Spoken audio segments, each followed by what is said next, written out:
অনেকদিন পর তোমাদের সাথে একটা ভিডিও শেয়ার করব। তো দেখো একদম রেডি হয়ে বেরিয়ে পড়েছি, আর দুপুর খাওয়া দাওয়া করেই বেরিয়ে পড়েছি। ভিডিওটা ছিল সোমবারে, যেদিন শিব পুজো ছিল। সকালবেলা শিবের মাথায় জল ঢেলে বোনরা ছিল, বোনদের নিয়ে বেরিয়ে পড়েছি। ওরা বোরিং যাতে না হয় তার জন্য আমি আর আমার বর যতটা পেরেছি চেষ্টা করেছি ওদেরকে নিয়ে আমাদের এখানে আশেপাশে ঘোরার মতো। তো দেখো আমাদের বাড়ির সামনেই যেহেতু বিরা পার্ক, হ্যাপি ভ্যালি পার্ক, তোমরা তো সবাই জানো কম বেশি, তার জন্য বাড়ির সামনেই মানে পার্কে চলে এসেছি ওদেরকে নিয়ে। তো 10 মিনিটের রাস্তা আমাদের বাড়ি থেকে। তো তারপর দেখো পার্কের মধ্যে চলে এসেছি, আর এসেই দেখছি একটা রাইডস কি সুন্দর, আর ছেলে এসেই বায়না গেমিং করবে। তো তার জন্য এখানে দেখো ওর বাবা ওকে আগে বসিয়ে দিয়েছে ওর পছন্দ মতন গেমিং নিয়ে। আর এখানে কিন্তু অনেক গেমিং রয়েছে, যারা যারা আসবে ভাবছো তারা কিন্তু এসে এখানে ভিজিট করতে পারো।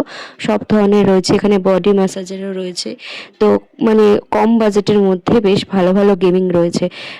আর এখানে তারপর চলে আসলাম ওয়াটারের বোটিংয়ের এখানে, ওয়াটার বোটিং এখানে। তো এখানে কিন্তু খুব সুন্দর ওয়াটার বোটিং করা যায়, আর রিজনেবল প্রাইসের মধ্যে সব রাইডও চড়া যায়। এখানে কিন্তু এখন নতুন নতুন অনেক কিছু রাইড অ্যাড হয়েছে। আমরা কিন্তু এই রাইডটা এবার গিয়ে প্রথম মানে নতুন দেখলাম। এর আগের বার যখন এসেছিলাম তখন ছিল না। আর অনেকটা জায়গা নিয়ে বেশ পার্কটা মানে বড় সড়োর মধ্যে খুব সুন্দর জায়গা ঘোরার মতো। ইকো পার্কের চেয়ে কোনো অংশে কমই না, হয়তো ইকো পার্কটা অনেকটা বড়, এটা তার চেয়ে একটু কম হলেও কিন্তু খুব দারুণ জায়গা। পাশেও রয়েছে ওয়াটার পার্ক, যারা গরমকালে আসবে ভাবছো এসে ভিজিট করতে পারো। আর আমরা এখন বোটিং চড়ছি, খুব এনজয় করেছি, বোনরাও এসে এনজয় করেছে এখানে খুব। তো বোনদেরকে নিয়ে, আর দেখো এখানে I love happy valley park লেখা রয়েছে, এটাই একটা ভিডিও করে নিলাম। আর তারপর এখানে আমি এখন প্যাডেল করছিলাম, বোন একটু ভিডিও করে নিল, আর হাতের কাছে একদম জলটা কি দারুণ যে লাগছে। তো একটুখানি বোনের সাথে মজা করে নিচ্ছিলাম।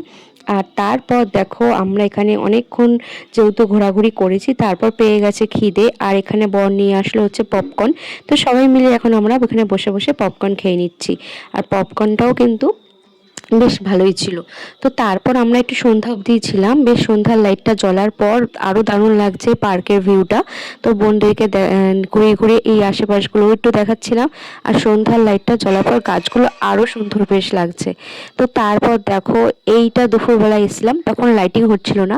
তো তারপর এখন দেখছি এখানে লাইটিং হচ্ছে। তো এত সুন্দর ভিডিওটা কি ছাড়া যায়, তো তার জন্য এখানেও এসে একটা ভিডিও করে নিলাম। আর এই আশেপাশের দেখো লাইটিংগুলো আমার তো জাস্ট অসাধারণ লেগেছে। তোমাদের কেমন লাগলো জানাবে।